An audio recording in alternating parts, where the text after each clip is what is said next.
Hello student, स्वागत है आप सभी का आपके अपने चैनल गॉड क्लासेस पर। गॉड क्लासेस यानी मैथ्स भी एंड मस्ती भी। तो आज का जो वन शॉट है इसमें हम डिस्कस करने वाले हैं इंडेक्स नंबर। अगर आपने बाकी के वन शॉट नहीं देखे हैं तो कोई टेंशन की बात नहीं, ऊपर आई बटन में आपको लिंक मिल जाएगा और बाकी जितने भी चैप्टर्स आपके टर्म वन के हैं सभी के वन शॉट मैं प्रोवाइड कर चुका हूं। आप जाके प्लेलिस्ट चेक कर सकते हैं और उनको देख सकते हैं। साथ ही जो MCQ सीरीज़ है उसके भी कई सारे वीडियो अपलोडेड है जिसमें आपको हर एक चैप्टर के MCQs मिलेंगे। आप उसको PDF है डाउनलोड कर सकते हैं, उसके सॉल्यूशंस मैच कर सकते हैं कि वीडियो के साथ कि आपने कितने सही करे हैं कितने आपने गलत करे। तो आज इंडेक्स नंबर का जो वन शॉट है इसमें इंडेक्स नंबर के बारे में डिटेल में बात करेंगे। क्या इंडेक्स नंबर होता है, कैसे हम उसको यूज़ करते हैं, क्या क्या इसके फार्मूलाज होते हैं, सब कुछ आपको इस एक वीडियो के अंदर सब कुछ मिलेगा। बस आपको ध्यान से उसको देखना है, समझना है, रिवाइज करना है और क्वेश्चंस को प्रैक्टिस करना है।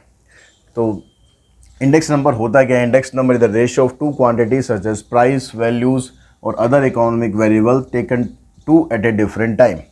ठीक है, इकोनॉमिक जो इंडेक्स नंबर हम निकालते हैं वो एक रेशो होती है दो डिफरेंट टाइम पीरियड में। अगर आप प्राइस की वैल्यू निकालते हैं, क्वांटिटी निकालते हैं, वैल्यू निकालते हैं, उसकी जो रेशो आती है उसी को हम इंडेक्स नंबर बोलते हैं। It helps to compare the change with similar data collected in the base period. तो इससे हमें क्या हेल्प मिलती है? जो हम सेम टाइप का जो डाटा इकट्ठा करते हैं उस डाटा को कंपेयर करने में हमें हेल्प मिलती है। कैसे कंपेयर करेंगे वो भी बात करते हैं, डिस्कस करते हैं। बाकी इसका यूज़ क्या होता है? It help in the framing suitable policies, they reveal trend and tendency, they are use to purchasing power of money, they help in the forecasting future economic activity. Basically आपको इससे एक ट्रेंड के बारे में पता चलता है कि भाई ये ट्रेंड चल रहा है तो इस ट्रेंड के हिसाब से अगर हम चलेंगे तो आगे आने वाले कुछ सालों बाद ये उसकी वैल्यू होगी। ठीक है, जैसे अगर हम सबसे कॉमन एग्जांपल होता है पेट्रोल। ठीक है, बहुत आजकल मेजर इशू चल रहे हैं, पेट्रोल के प्राइसेस बढ़ते जा रहे हैं। तो एक ट्रेंड हम एनालिसिस करते हैं इंडेक्स नंबर की हेल्प से कि आज से 10 साल बाद अगर देखेंगे तो पेट्रोल के जो प्राइसेस हैं वो कितने होंगे, या आज से अगर हम पीछे की बात करेंगे तो आज से 10 साल पहले पेट्रोल के प्राइस कितने थे, हम उसको कंपेयर करेंगे आज के मुकाबले। क्या क्या निकाल सकते हो आप इससे? Price index, quantity index, value index.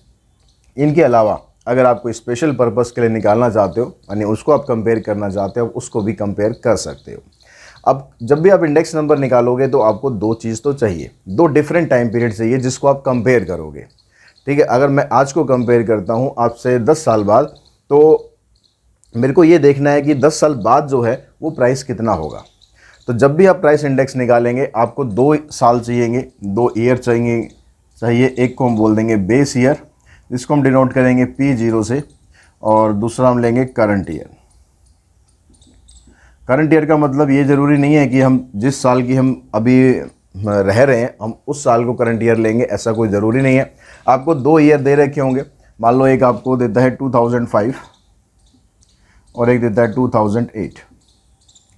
अगर आप ये निकालना चाहते हैं कि 2005 में किसी कमोडिटी का प्राइस अगर इतना था तो 2008 में उसका प्राइस कितना होगा, तो उस केस में 2008 आपका करंट ईयर बनेगा और 2005 आपका बेस ईयर बन जाएगा। लेकिन अगर आप ये निकालना चाहते हैं कि 2008 में जिस चीज़ का प्राइस इतना था उसका प्राइस 2005 में क्या रहा होगा, तो उस केस में 2008 आपका बेस ईयर बन जाएगा और 2005 जो है वो आपका करंट ईयर बन जाएगा। यानी जिस साल को आप कंपेयर कर रहे हैं वो आपका करंट ईयर है, जिससे कंपेयर कर रहे हैं वो आपका बेस ईयर है। मैं अगर आज के टाइम की बात निकालना चाहता हूँ कि भाई आज से 15 साल बाद किसी कमोडिटी का प्राइस कितना होगा, तो मैं 15 साल बाद का प्राइस इंडेक्स निकालना चाह रहा हूँ तो वो मेरा करंट ईयर होगा और अभी जो चल रहा है ये बेस ईयर हो जाएगा। या मैं कंपेयर करूं कि आज किसी चीज़ का प्राइस इतना है तो अब से 15 साल पहले उसका प्राइस कितना रहा होगा, तो जो 15 साल पहले हम साल लेंगे वो हमारा बेस ईयर बन जाएगा। हम आज का प्राइस निकाल रहे हैं, ये आपका करंट ईयर बन जाएगा। अब जब भी आप इंडेक्स नंबर निकालेंगे तो इंडेक्स नंबर हमेशा आपको कंपेयर करता है 100 के हिसाब से। मतलब अगर इसका प्राइस इंडेक्स आपने निकाला, मान लो इसका प्राइस इंडेक्स आपने निकाला 2008 का, इसको आपने बेस ईयर लिया हुआ है, इसको आपने करंट ईयर लिया हुआ है, मान लो इसका जो प्राइस इंडेक्स है वो आ गया आपके पास 125। इसका मतलब ये हुआ कि जिस कमोडिटी का प्राइस 2005 में 100 था, ये बेस ईयर का जो प्राइस है हमेशा 100 रहेगा। करंट ईयर का प्राइस डिपेंड करेगा कि उसकी वैल्यूज़ के ऊपर क्या आएगा। अगर ये 125 है दैट मीन्स कि जिस चीज़ का प्राइस पहले 100 था उसका प्राइस 125 हो गया। अगर ये प्राइस आपका 125 की जगह 93 आ जाता है, दैट मीन्स आपका प्राइस जो है वो डिक्रीज़ हो गया, यानी बेस ईयर में जो प्राइस 100 था अब यहाँ पर चीज़ें सस्ती होगी, जिसके चांसेस कम होते हैं, सस्ते होने के चांस कम होते हैं, महंगाई बढ़ती जाती है। तो 2008 में जो उसका प्राइस है वो 93 हो गया। ठीक है, यानी यहाँ 7 रुपये का फ़र्क, या 7 रुपये का फ़र्क आया मतलब माइनस हो गया।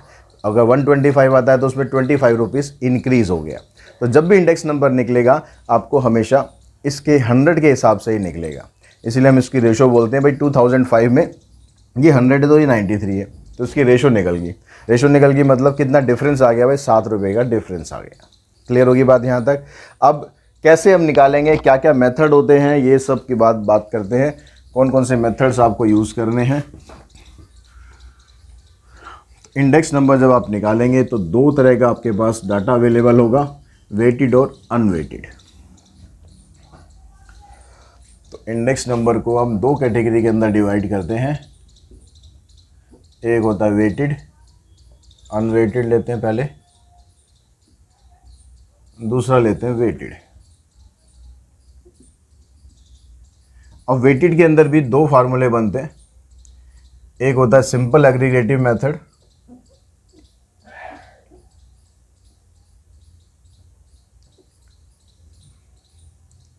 और दूसरा मेथड होता है simple average of price relative method.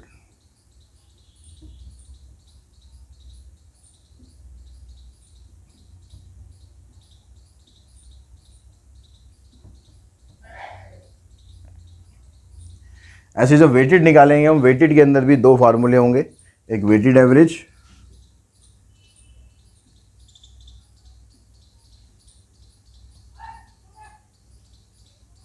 और weighted average of price relative method.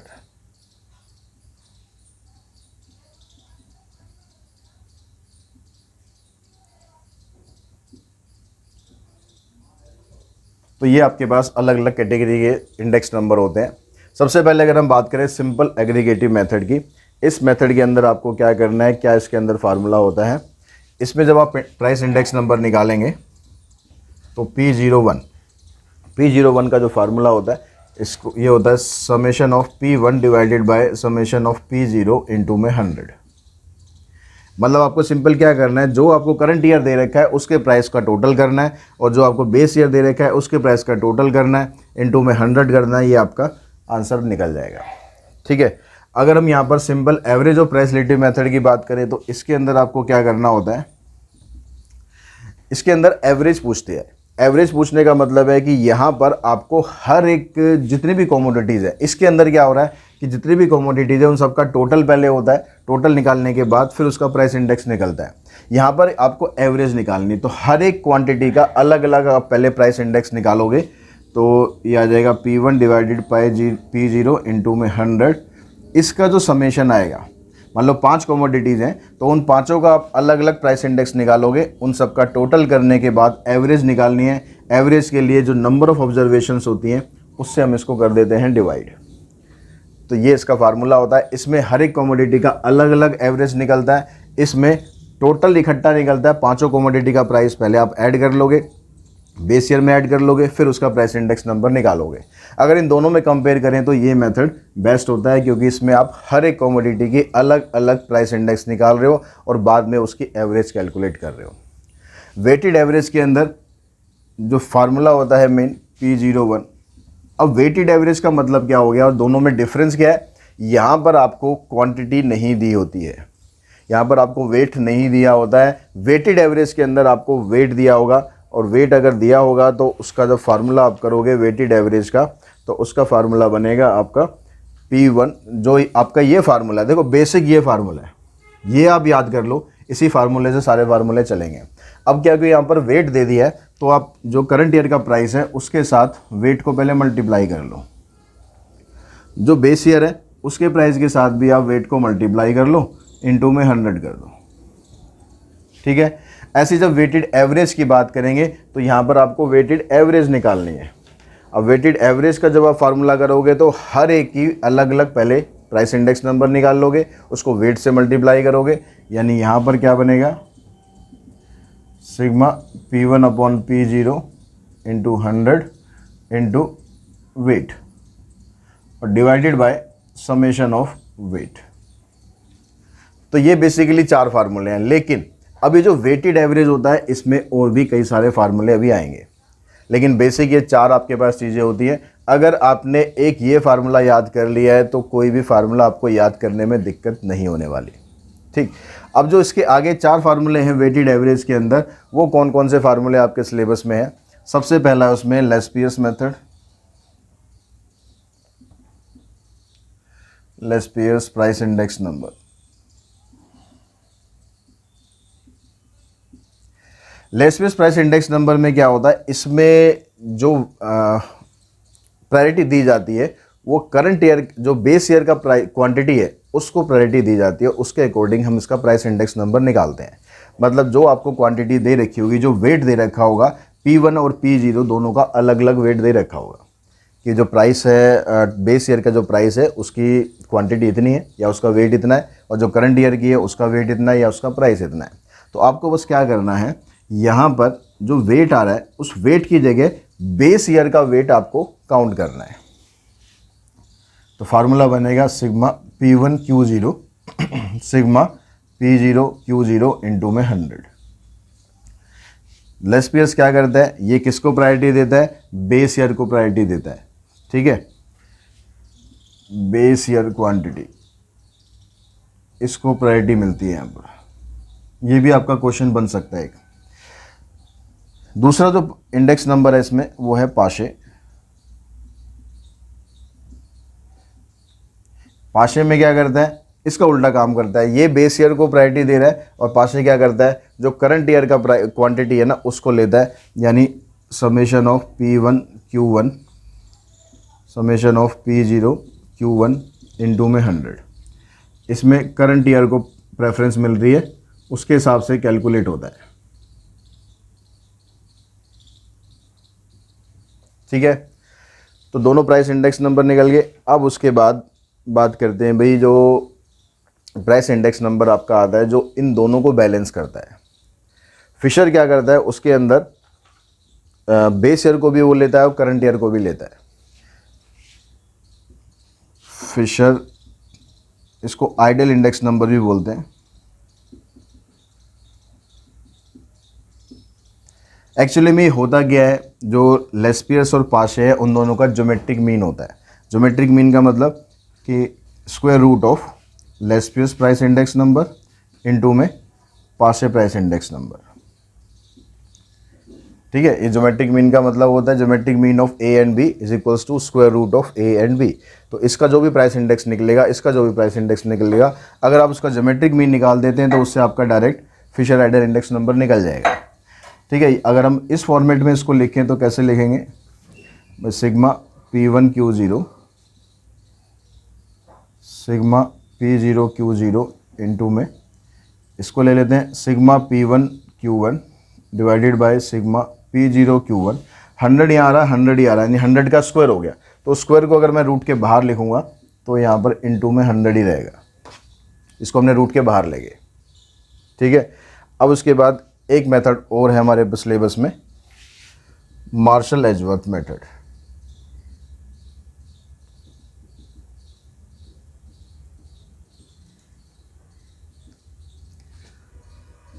इस मेथड के अंदर जो आपको बेस ईयर और करंट ईयर है, यहाँ भी बेस और करंट दोनों को प्रेफरेंस मिल रही है, दोनों की जो क्वांटिटी है उसको आपको ऐड करना है। तो फार्मूला क्या बन जाएगा, सिग्मा P1 इंटू में Q0 plus Q1। Base year और करंट ईयर दोनों की क्वांटिटी को आपको ऐड कर देना है। फार्मूला देखो बेसिक यही चलेगा, इसी के हिसाब से सब कुछ चल रहा है। नीचे आ जाएगा P0 Q0 प्लस में Q1 इंटू में 100। तो मार्शल एजवर्थ मेथड में आप ऐसे लिख सकते हो, या फिर इसको मैं अगर दूसरे तरीके से लिखूं तो हम इसको ऐसे भी लिख सकते हैं, P1 Q0 sigma P1 Q1 divided by sigma P0 Q0 sigma P0 Q1 into में 100। इस मेथड को आप ऐसे भी एक्सप्रेस कर सकते हैं। मान लो अब अगर आपको लेस्पियस इंडेक्स भी निकालना है और पाशे भी निकालना है तो ये टर्म्स तो आपको निकालनी पड़ेगी। अब ये टर्म जब निकालनी पड़ेगी तो अलग से इसके लिए टेबल बनाने की ज़रूरत नहीं है, इसी टेबल का आप यूज़ करेंगे। P1 Q0 यहाँ पर भी यूज़ हो रहा है, P1Q1 ये भी यहाँ यूज़ हो रहा है, ठीक है, P0Q0 P0Q1 ये भी यहाँ पर यूज़ हो रहे हैं। तो उसको आपको एक और नई टेबल इसके लिए बनानी नहीं पड़ेगी। तो आप सीधा सीधा यहाँ पर फार्मूला में पुट करोगे और आपके पास इसका प्राइस इंडेक्स नंबर भी निकल जाएगा। तो ये बेसिकली आपके फार्मूले हैं। फिर मैं एक बार रिमाइंड करा रहा हूँ, बेसिक फार्मूला आपका यही है। अगर आपने ये याद कर लिया और थोड़ा समझ लिया चीज़ों को तो ये सारे फार्मूले याद करने में कोई दिक्कत नहीं आएगी, ठीक है। जब वेटेड में निकालोगे तो आपको वेट से मल्टीप्लाई करना है। अब इसके अंदर अगर हम ये ध्यान रखना है, आपको लेस ईयर्स में बेस ईयर की क्वांटिटी ली जाती है, पास्ट ईयर में करंट ईयर की ली जाती है। तो ये फार्मूला आपका बन गया। यहाँ पर वेट की जगह क्या करना है, आपको Q0 करना है, यहाँ पर वेट की जगह Q1 करना है। उसके बाद फिशर के अंदर दोनों का आपको दोनों लेने हैं, दोनों का ज्योमेट्रिक मीन निकाल देना है और इसके अंदर दोनों की क्वांटिटी को पहले ऐड करना है। ऐड करने के बाद फार्मूला यही है, P1 से दोनों को मल्टीप्लाई करना है, P0 से दोनों को मल्टीप्लाई करना है और आपका प्राइस इंडेक्स नंबर इस तरीके से निकल जाएगा। अब बात करते हैं इसके कुछ टेस्ट इसके अंदर होते हैं, test of adequacy of index number. तो टेस्ट के अंदर वैसे तो टेस्ट 4-5 टेस्ट होते हैं, लेकिन आपके सिलेबस में 2 टेस्ट आपको दिए, एक यूनिट टेस्ट और एक time reversal test. Test of adequacy of index number. सबसे पहला है आपके यूनिट टेस्ट है, ठीक है। अब यूनिट टेस्ट आते ही दिमाग में सबसे पहले आता है यार स्कूल के यूनिट टेस्ट। स्कूल का यूनिट टेस्ट नहीं है, यूनिट मतलब यहाँ पर क्वांटिटी के हिसाब से आपको देखना है। अब इस टेस्ट के अंदर क्या करना है, आपको सिर्फ इसके अंदर जो आपका सिंपल एग्रीगेटिव मेथड होता है बस वो इस टेस्ट को सेटिस्फाई नहीं करता है, बाकी सभी मेथड इस टेस्ट को सेटिस्फाई करते हैं। Simple aggregative method doesn't satisfy this test, क्योंकि इसके यूनिट टेस्ट के अंदर क्या होना चाहिए, जो बेस ईयर और करंट ईयर है उनकी जो प्राइस है इंडिपेंडेंट होनी चाहिए, लेकिन इसके अंदर प्राइस नहीं दिया होता। इसलिए ये जो टेस्ट होता है सिंपल एग्रीगेटिव मेथड होता है, यूनिट टेस्ट को सेटिस्फाई नहीं करता है। दूसरा टेस्ट होता है टाइम रिवर्सल टेस्ट।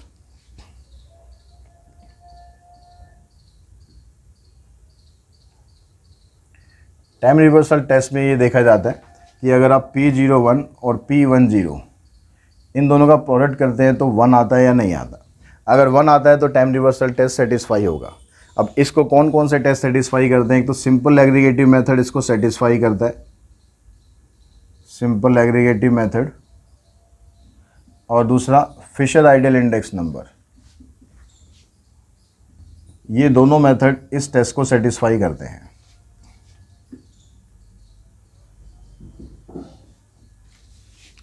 अगर इन दोनों के अंदर आप इसकी वैल्यू निकालोगे P01 और P10, अब P01 हम कैसे निकालते हैं, अगर हम सिंपल एग्रीगेटिव मेथड की बात करें तो ये होता है sigma P1 divided by sigma P0 into में 100। जब ये टेस्ट लेते हैं इस टेस्ट में 100 को नहीं लिया जाता है, आपको सिर्फ ये निकालना होता है। अगर P10 का मतलब करेंगे तो अब यहाँ पर टाइम को आप रिवर्स कर रहे हो। टाइम को रिवर्स करने का मतलब है जो यहाँ बेस ईयर था वो आपने यहाँ पर करंट ईयर बना दिया, जो यहाँ करंट ईयर था वो बेस ईयर में कन्वर्ट हो गया, तो फार्मूला भी आपका कन्वर्ट हो गया, ये ऊपर चला जाएगा और ये नीचे आएगा। अब इन दोनों को अगर आप मल्टीप्लाई करोगे P01 और P10 को, तो sigma P1 sigma P0 into में सिग्मा P0 सिग्मा P1, ये इससे कैंसिल हो जाएगा, आंसर आ जाएगा आपका 1। और अगर हम बात करें फिशर आइडियल इंडेक्स नंबर की तो उसमें P01 क्या होता है, square root of sigma P1Q0 sigma P0Q0 into P1Q1 sigma P1Q1 P0Q1।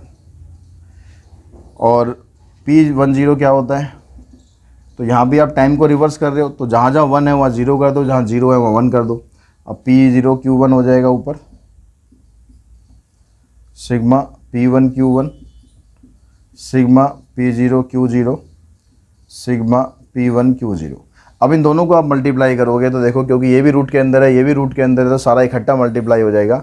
Sigma P1Q0 इससे कैंसिल हो जाएगा, P1Q1 इससे कैंसिल हो जाएगा, ये इससे कैंसिल हो जाएगा, ये इससे कैंसिल हो जाएगा, और इन दोनों का जो प्रोडक्ट है वो भी आपका 1 के बराबर ही आएगा। तो ये दो टेस्ट ऐसे होते हैं जो टाइम रिवर्सल टेस्ट को सेटिस्फाई करते हैं। अब इसके बच्चों अगर क्वेश्चंस की बात करें तो अब क्योंकि आप एमसीक्यूज़ प्रिपरेशन कर रहे हो, टर्म 1 में सिर्फ एमसीक्यूज़ आएंगे, तो इसका मतलब हुआ कि आपको जो टेबल्स बनानी होती है वो टेबल्स बनानी नहीं पड़ेगी, आपको उनका सम मिल रखा होगा। अब क्वेश्चन के अंदर आपको सम दे रखा होगा, बस फार्मूलाज़ को आपको समझना है, कौन सा फार्मूला आपको अप्लाई करना है और उसके हिसाब से आपको प्राइस इंडेक्स नंबर निकालना है। अगर मान लो मैं क्वेश्चन में कहता हूँ कि मेरे पास सिग्मा P0Q0 भी है, एक क्वेश्चन है उसके अंदर सिग्मा P0Q0 दिया हुआ है, सिग्मा P0Q1 भी दिया है और सिग्मा P1Q0 भी दिया है, सिग्मा P1Q1 भी दिया है। चारों का सम आपको दे रखा है और आपको प्राइस इंडेक्स नंबर पूछता है। इसका सम आपको दिया हुआ है 6600, P0Q1 8255, P1Q0 9550 एंड 12010। अब इसके अंदर आपको लेस्पियस इंडेक्स नंबर निकालना है। तो इस लेस्पियस के अंदर फार्मूला क्या था, उसमें जो बेस ईयर की क्वांटिटी है उसको कंसीडर करते हैं, यानी P1Q0 ये फार्मूले में आएगा ऊपर, P1Q0 डिवाइडेड बाय P0Q0। तो वैल्यू आपके पास है यहाँ पर P1Q0 9550 divided by P0Q0 6600 into में 100। इसको आप सिंप्लीफाई करोगे, सिंप्लीफाई करने के बाद आपके पास इसकी वैल्यू आ रही है 1447 अगर पूरी वैल्यू नहीं आती है तो अप्रोक्स वर्ड आप यहाँ पर ज़रूर डाल देंगे। अगर यहीं पर ही आपको पाशे निकालना है तो पाशे के अंदर फार्मूला क्या बन जाएगा, P1Q1 डिवाइडेड बाय P0Q1। तो P1Q1 की वैल्यू आपके पास है 12010 और P0Q1 है हमारे पास 8255 इंटू 100। इसको हम सॉल्व करेंगे तो ये बनता है आपके पास 145.90। तीसरा निकालते हैं हम फिशर। तो फिशर में क्या करना होता है, इन दोनों का आपको ज्योमेट्रिक मीन फाइंड करना है। तो ज्योमेट्रिक मीन फाइंड करने का मतलब है कि ये दोनों जो नंबर हैं इसका आपको ज्योमेट्रिक मीन फाइंड करना है। तो या तो आप ये वाली वैल्यू को लिखो ऐसे 9550660 इंटू में इधर से ही आ गया और इंटू में 100। तो इसको आप कैलकुलेट करो, कैलकुलेट करने के बाद इसका स्क्वायर रूट निकालो, इसका स्क्वायर रूट निकालने के बाद 100 से मल्टीप्लाई करो तो आपके पास इसका आंसर आ रहा है 145.09। तो ये वाला तरीका काफ़ी लंबा हो जाएगा। तो इसमें आपको एक शॉर्टकट और बता रहा हूँ, ठीक है। वो शॉर्टकट में क्या होता है कि आपको अगर लेस्पियस और पाशे इंडेक्स नंबर दे रखें तो आप इन दोनों का ज्योमेट्रिक मीन ना निकाल के इनका अर्थमेटिक मीन निकालो, यानी 144.70 145.90 डिवाइडेड बाय 2 करो तो ये आ जाएगा आपके पास 5 + 4 9 10 8 और 1 9 और 2 से इसको डिवाइड करोगे तो 145.20। तो इसकी जो अप्रोक्सीमेट वैल्यू है ना, लगभग ये वैल्यू आपको यहाँ से मिलेगी। अब बजाय इसके कैलकुलेट करने के आप इसकी अप्रोक्सीमेट वैल्यू निकालोगे तो आपका जो आंसर है वो जो 4 ऑप्शंस आपको मिलेंगे ना, उन 4 ऑप्शंस में से आपको ज़रूर आपका आंसर मिल जाएगा और आपका टाइम भी काफ़ी हद तक बच जाएगा। ये भी जो वैल्यू आती है अप्रोक्सीमेट वैल्यू आती है, और जो आपका एक्चुअल में यहाँ पर ज्योमेट्रिक मीन आना था ये वैल्यू उससे या तो बराबर होगी या उससे थोड़ी सी ज़्यादा होगी, क्योंकि जो अर्थमेटिक मीन होता है वो हमेशा ज्योमेट्रिक मीन से बड़ा होता है या उसके बराबर होता है, ठीक है। तो इससे आपको एक आइडिया लग जाएगा कि हाँ भाई आपका ये प्राइस इंडेक्स नंबर इस तरीके से ये निकलना था। एक और क्वेश्चन देखते हैं। अगर आपको ऐसे टोटल कैलकुलेट करके दे रखा है तो बस आपको फार्मूला अप्लाई करना है, फार्मूला अप्लाई करके आपको आंसर निकालना है। तो क्वेश्चन में कहता है the wholesale price index of rice in 2012 compare to 2010 is 130। अगर हम 2012 को 2010 के मुकाबले कंपेयर करें तो उसका प्राइस इंडेक्स आता है 130, यानी जो चीज़ 100 रुपये की थी वो 2012 में वही चीज़ 130 रुपये की है। अब कहता है if the cost of rice was ₹12 पर kg इन 2010 तो कैलकुलेट द कॉस्ट इन 2012। तो 2010 में अगर प्राइस 12 रुपये था तो 2012 में प्राइस कितना होगा। तो अब यहाँ पर 2010 की अगर हिसाब से बात करें तो क्योंकि बेस ईयर का जो प्राइस होता है वो हम हमेशा क्या कंसिडर करते हैं 100। तो अगर प्राइस इंडेक्स नंबर आपका 100 है, प्राइस इंडेक्स अगर 100 है तो जो कॉस्ट है उसकी वो कितनी है वहाँ पर 12 दे रखी है। अगर प्राइस इंडेक्स आपका 1 हो गया तो कॉस्ट आ गई आपकी 12/100। अब कह रहा है जो प्राइस इंडेक्स नंबर निकला उसका वो निकला 130। तो प्राइस इंडेक्स नंबर अगर 130 है तो 12/10 100 को 132 से मल्टीप्लाई कर दो 130 से। तो इसको आप मल्टीप्लाई करोगे 12 3 जा 56 और 12 और 3 15, 100 से डिवाइड करेंगे तो आ जाएगा 15.60। यानी जो राइस पहले 12 रुपये का था 2010 में 1 किलो राइस, अब वही राइस 15 रुपये 60 पैसे का होगा 2012 में। इतना प्राइस उसका बढ़ गया।